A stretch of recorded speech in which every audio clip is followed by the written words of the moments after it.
So Georgia is interested to know how we can better engage with carers from CALD or non-English speaking backgrounds. So through our consortia arrangements, we've also partnered with Multicultural Communities Council of South Australia, and through them we've got a relationship at the moment with 5 different CALD organisations.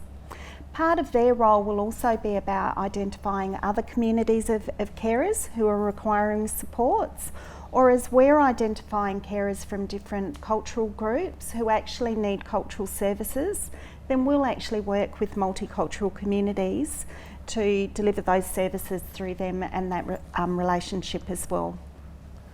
Okay, so just Trisha's also asked another question. Do you have an Aboriginal workforce to work with the diverse Aboriginal communities of SA? And what Aboriginal carer service and programs are being delivered, given that many Aboriginal families are carers supporting and caring for the wellbeing of family members? So as I mentioned before, we've actually partnered with NPY Women's Council for in the APY lands. We're in the process at the moment of also bringing on some new staff that actually have a focus for the Aboriginal community.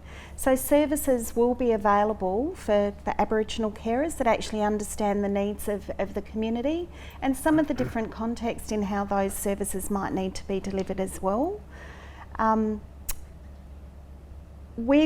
So I guess at the moment we've got staff in a couple of areas that we're bringing on board, and we will learn from what we're doing in those locations to then keep on identifying where there's other needs and there's other carers that we may not have some of that specialised skill that we do need, and make sure that we're being responsive. Or we might be training existing staff as well. So we'll be working really closely to try and build those relationships with other Aboriginal organisations so that we can best support those carers' needs.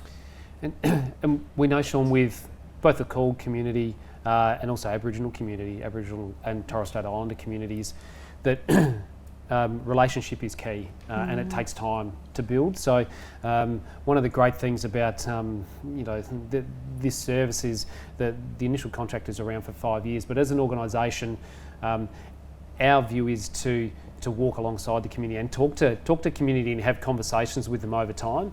And I think that's a really important thing to be able to do that and have a longer term relationship with people.